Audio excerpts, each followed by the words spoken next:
How valuable was al Rimi for Al-Qaeda in the Arabian Peninsula? Did the U.S. actually decapitate the head of the organization, as they've said? When we look at the US claims that they've actually killed Al-Qaeda operatives beforehand, we always see Al-Qaeda sprouts up once again. They always find new leaders. They always find new capabilities to put pressure on the US and put pressure on the region. And the reason being is that Al-Qaeda are able to operate where there is chaos. We're in Yemen, in Afghanistan, in these areas where nobody is able to exactly exert themselves and exert some security measures in order to ensure peace and stability. In Yemen, everybody is fighting each other, so Al-Qaeda is able to thrive. And in some cases, Al-Qaeda is used as an ally. It's used as a mercenary group in order to cause problems for other people. So, for example, we have to remember that the Houthis, they are happy with Al-Qaeda's presence because it allows them to engage in dialogue with the US as a partner against terrorism. But in answer to your question, these leaders, I know that people talk about the leaders being significant, but they're not, because Al-Qaeda is not about the leaders. It's about the ideology and about the chaos that allows them to thrive.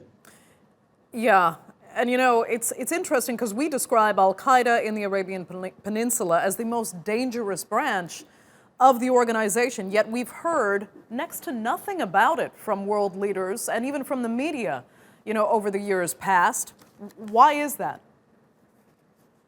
Because they haven't been effective, because they haven't been committing, those high-profile terrorist attacks that we've become used to seeing, at least over the past decade, because they've been sidelined. And in some areas, it's actually been beneficial to have Al-Qaeda operating on the ground, whether that's in eastern Yemen, because it gives a reason for a lot of the countries that are involved, whether it's Saudi Arabia, whether it's the UAE, whether it's Iran, whether it's Houthi, whether it's the US, to say that we are in Yemen in order to fight terrorism, instead of that fact that they are in Yemen in order to achieve other purposes and other gains. And I think when we're looking in terms of the fact that nobody's ever heard of this particular organization, I think that also feeds into the timing of this announcement. We're very close to elections, immediately after Donald Trump has escaped the impeachment trials. This idea of the economy is suddenly so great, I'm killing our enemies abroad, I killed Qasim Soleimani abroad, this person who nobody has ever heard of is suddenly in the media, everybody's talking about him like they knew about him all along, and now Donald Trump is going to reap the credits of that as well. I mean, we have to even look at the timing. We don't even know when this operation was conducted. We don't know when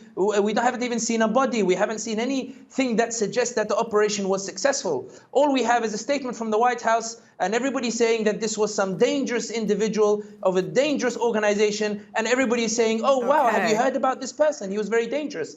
That's what we're seeing today. But is there also an issue here of there being disproportionate attention paid to Daesh while Al-Qaeda was allowed really to fester because it wasn't seemingly as immediate of a cause? Perhaps, but I argue that the focus on terrorist groups and terrorist activities doesn't actually benefit in any attempts to find a solution.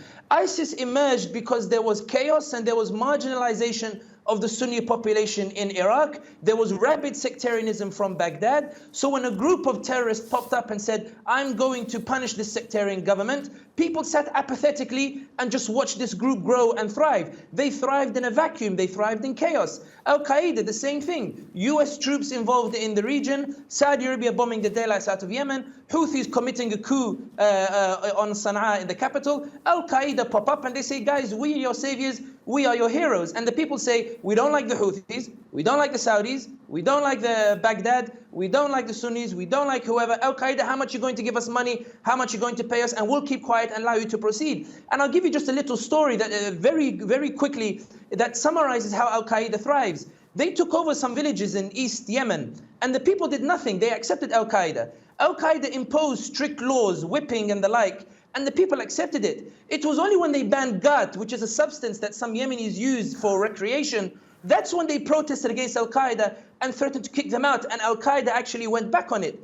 Because Al-Qaeda said, listen, you guys are poor, you don't have jobs, we'll give you money and fight with us. People don't care about the ideology, they don't care about the terrorism, which is why Al-Qaeda thrives in chaos. It thrives in vacuums. And this is why the more we focus on ISIS and Al-Qaeda, instead of political solutions and restoring stability to these regions, then we're simply going around in circles. Al-Qaeda will find a new leader. This leader will be killed in 2 years. Okay. We'll be back on this channel again, and we'll talk about how dangerous this individual was. We probably will be, unfortunately. Sami Hamdi, thanks so much for joining us. We greatly appreciate it, as always.